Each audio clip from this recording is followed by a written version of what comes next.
Hello and welcome to the Icon Church Leadership Podcast. My name is Justin Anderson. I'm the lead pastor at Icon, and I am here for this season with our spiritual formation director, Josh Searcy. Josh, say hello to the people. Hello. This season, wow, that was really warm. That was great, man.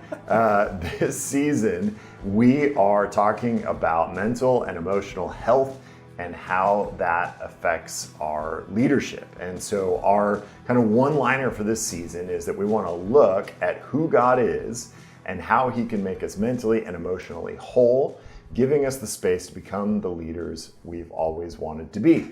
And we're doing this because we feel like in any time, but gosh, especially 2020, there is a lot to be mentally and emotionally unhealthy about, right? A lot of reasons why we might be dealing with anxiety or depression or addiction, different things like that. And we feel like this is an opportunity for us to talk about something in leadership that is often not talked about, but is a massive limitation to our leadership. So we want to give you some really specific examples of some ways in which we might be struggling with mental and emotional health and how they're hampering your leadership, and then a way out. So today we're talking about anxiety. Now, this is something that I know a lot of people in our world are dealing with. A lot of people in our church are dealing with anxiety. So Josh, you said the other day that Jesus says what seems like some kind of really absurd things. I love that word, absurd.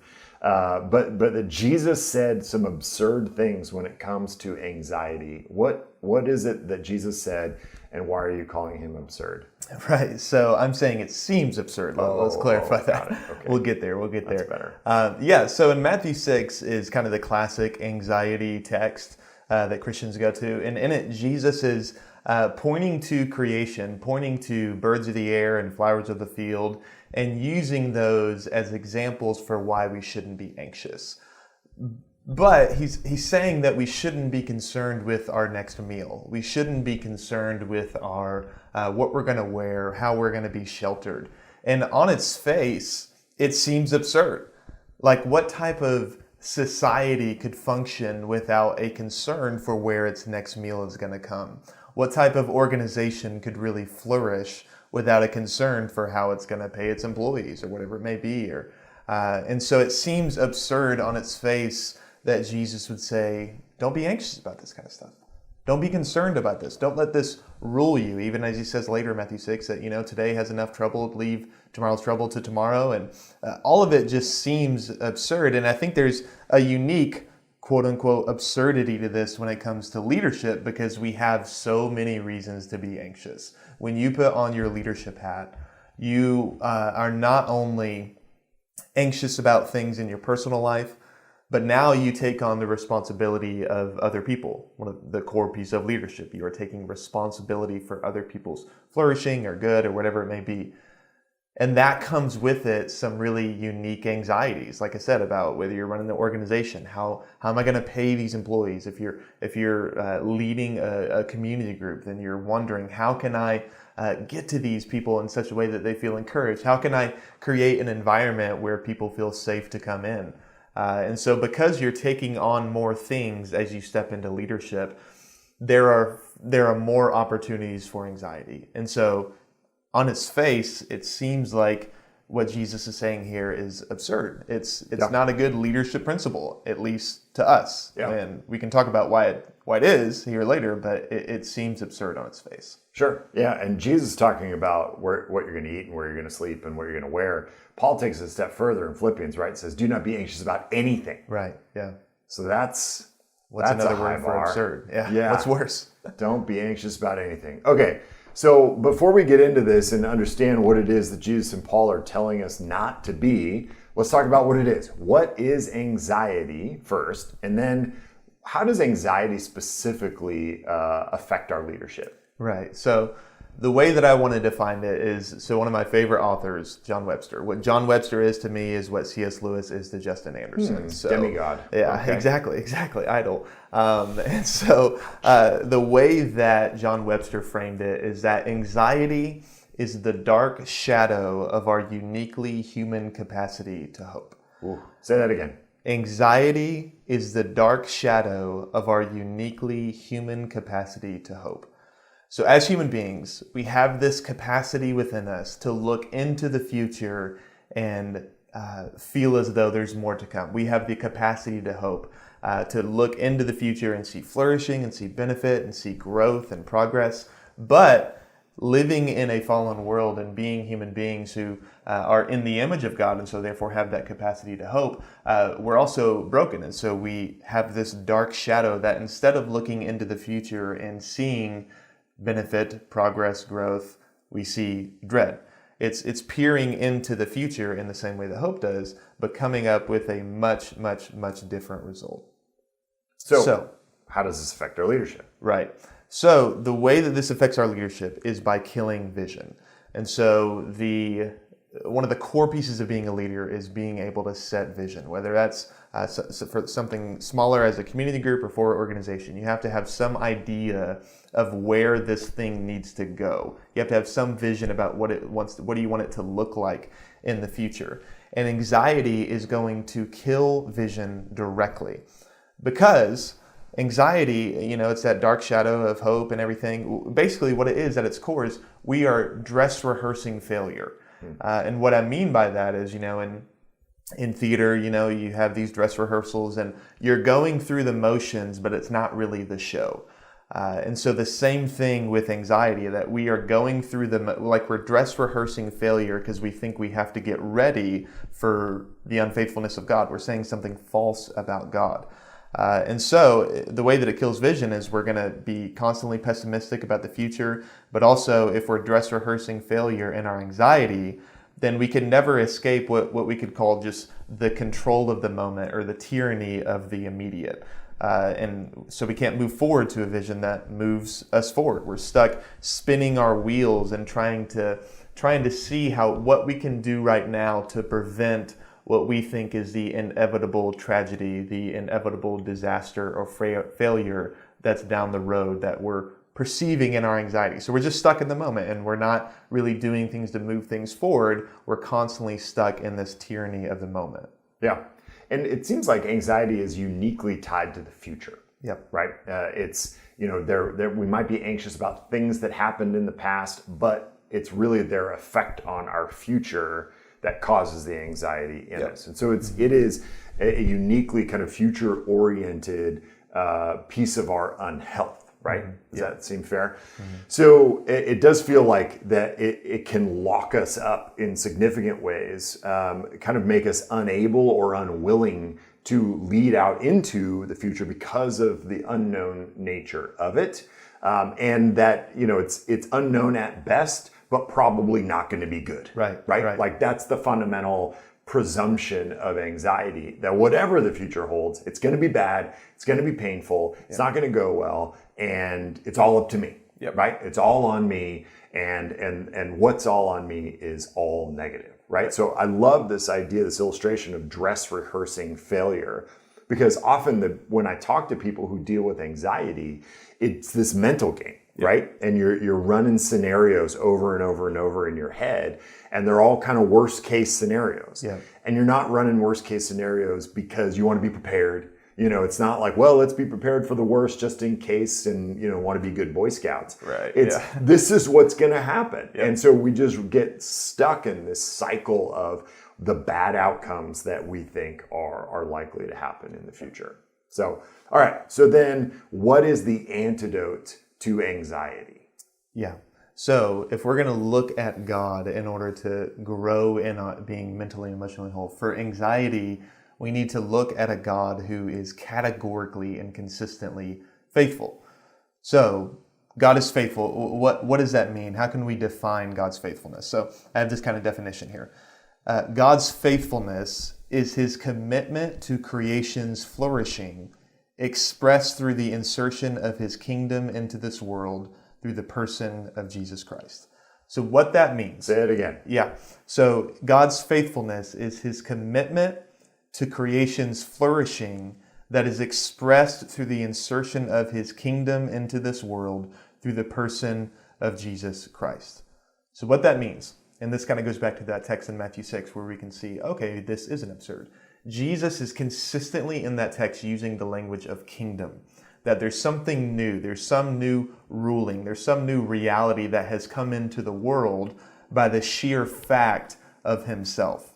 And if God's kingdom is coming into this world in Jesus Christ, then that means that this world is no longer the place in which I must carry the burden of ensuring that I survive, of ensuring that the organization survives, that our community group survives, or our church survives. If Jesus has come into the world and brought the kingdom of a faithful God who, like Matthew 6 says, is so concerned about creation's flourishing that he's looking at the birds of the air and he's looking at the flowers that we just pass by, and he has concern for them and he gives them what they need, then that means that this world is no longer a place for me to be alone and to figure things out and feel like I have to have control. Rather, it's that daily life becomes a place in which we encounter the faithful God. And so the way that frees us up when we can see that God is faithful and he has brought his kingdom, his rule, and his reign into this world, what that does is a few different things. We're freed up to dream of the possibilities. So if God is that faithful, then nothing that concerns the flourishing of God's people or of culture is off the table as a possibility. So we can have a clear and big vision that would accord with the faithfulness of God.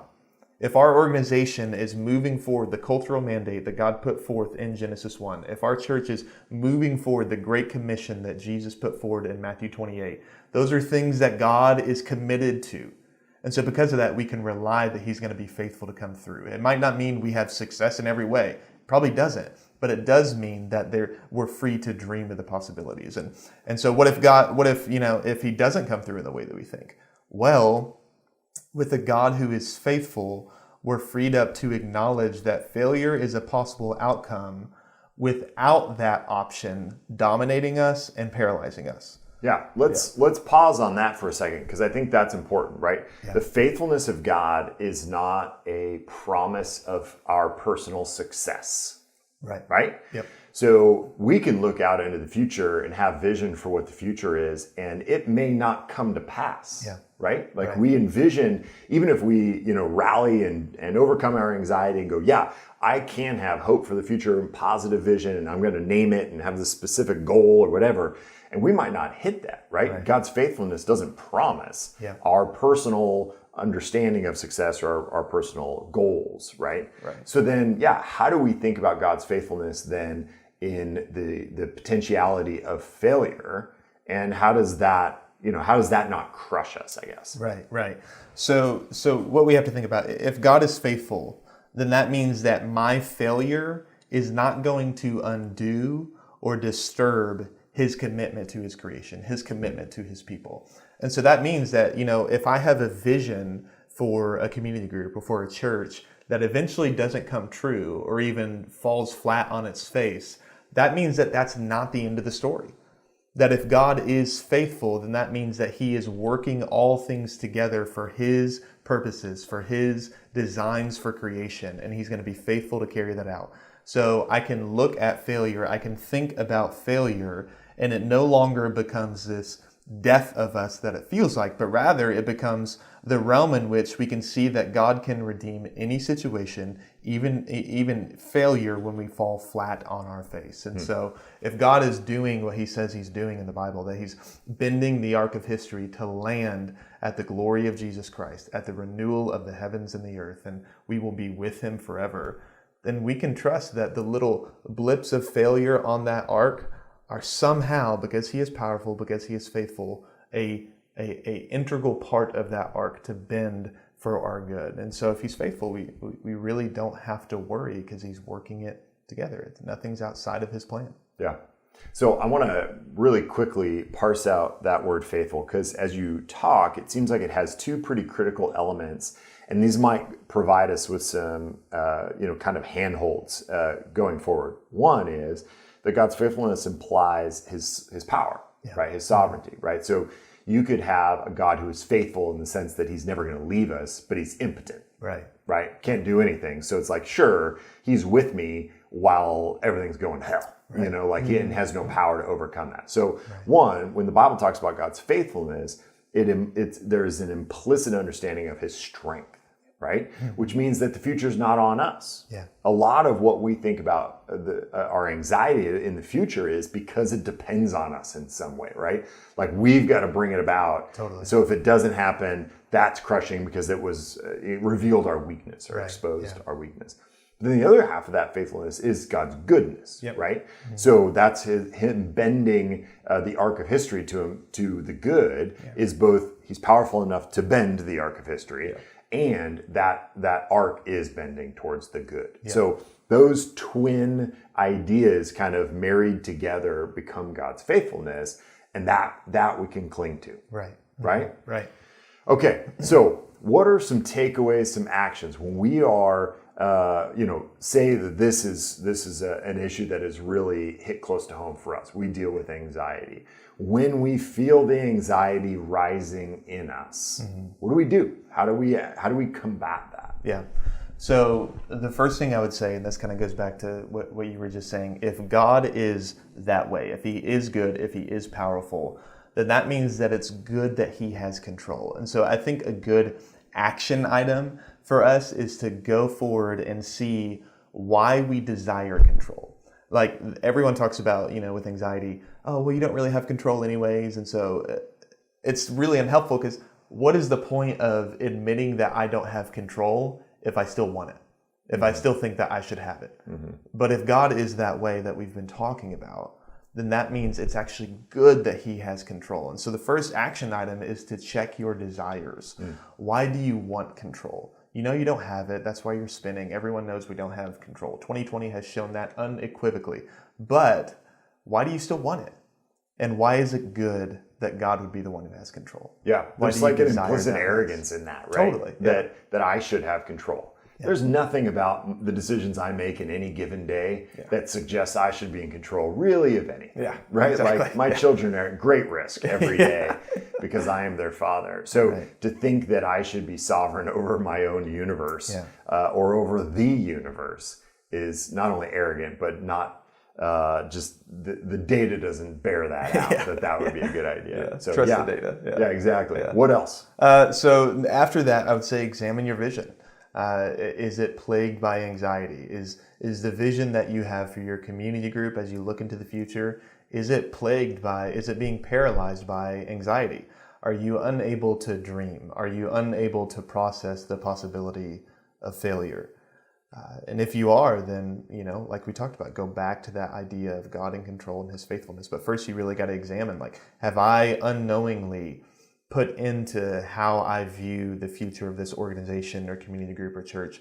Is anxiety a integral piece of how that came to be formed? And so we got to see that. And then honestly, after that, I think the best practice we can do is reflect on how God has been faithful to you and allow that to, as you rehearse that, then you can have that deep, guts of who you are kind of come into alignment with how God has always been with you, and so how you can trust he's going to be with you in the future. And so it informs us how to view the future when we're people and leaders who are able to reflect of, hey man, even when I fell flat on my face in this, look what God still did.